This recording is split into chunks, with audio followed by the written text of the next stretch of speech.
In this video, I will show you how to make a LED's indicated sound sensor by using a chip of LM358 and a few of limited parts. Step by step in the details.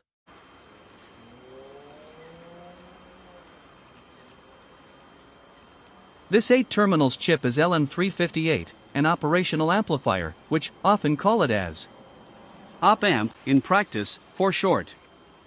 Op-amp in writing like that. That's the simple way to show on the paper, however a bit of more detail should be. A feedback resistor is connected between inverting input and output.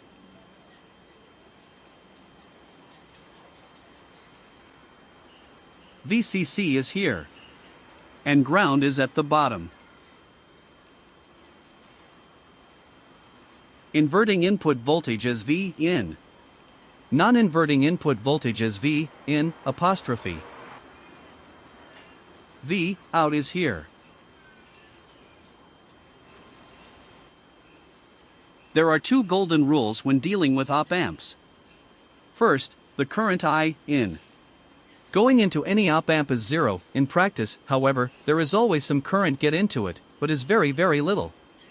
Consider it as negligible. So I in equals 0. Non-inverting input current is 0 as well.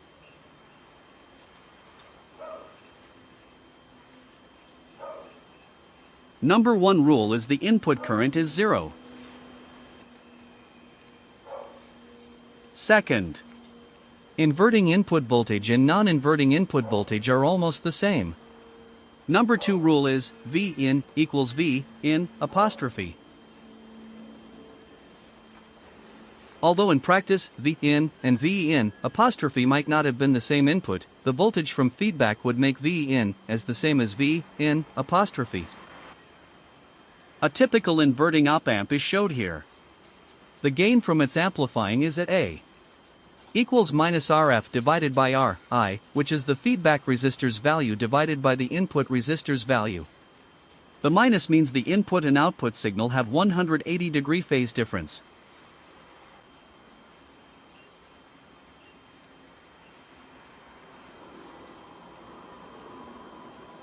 Just like that.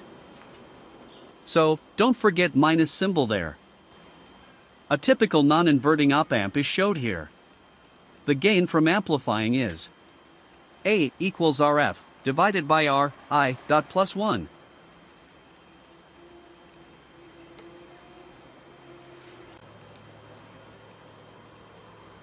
The input and output signal doesn't have the phase difference.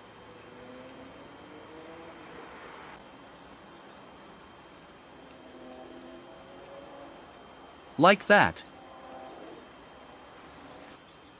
Apart from the golden rules, what can it do? Well, it can be as an amplifier, such as this configuration. The input is 0.3 volt, 3.3 volt comes out of the output from this op-amp. A PWM generator.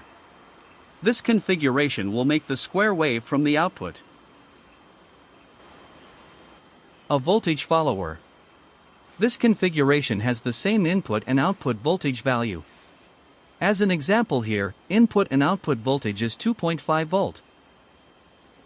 Also, it has very high input impedance and low output impedance. Analog to digital. Inputting the analog signal, then getting the digital signal from the output.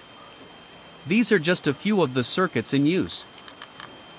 Back to the IC chip of the LM358 again. There are two op-amps separated inside LM358, marked 1 and 2. They can be used together, or alone. 8 terminals number are 1, 2, 3, 4, 5, 6, 7, 8. Number 8 is VCC, which can be as DC 3 to 30 volt.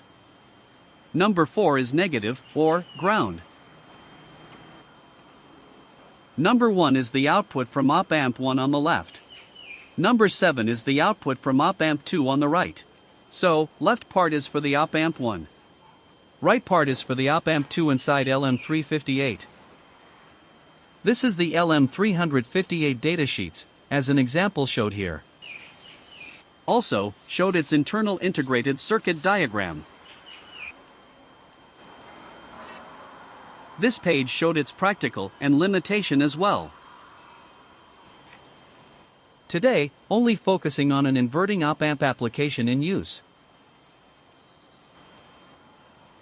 A device, which LED will be flashed whenever sound presented, can be easily made by these parts, plus a couple of LED, not showed here. Its circuits diagram is here. Only one op-amp, which is on the left inside LM358, is used in this case. This is the one, which has been made. A DC 4-volt battery is secured on the board. A push-type DC power switch is just here. The chip, LM358, located between the switch and battery.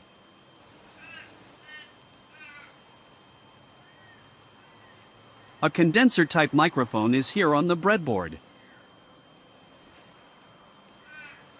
A couple of LEDs are on the right hand. This DIY-made device is ready to use. The push switch has been on already. LM358 is a versatile, low-power dual operational amplifier, commonly called op-amp, which means operational amplifier for short. The LEDs is flashing when speaking, the louder speaking, the brighter flashing. Transistors, etc. It has very high gain. Now you've known how to use an op-amp such as LM358 to make an useful sound-activated LEDs device. Thank you for watching. Please like, share, comment, and subscribe if you have enjoyed the video. Your encouragement is my motivation.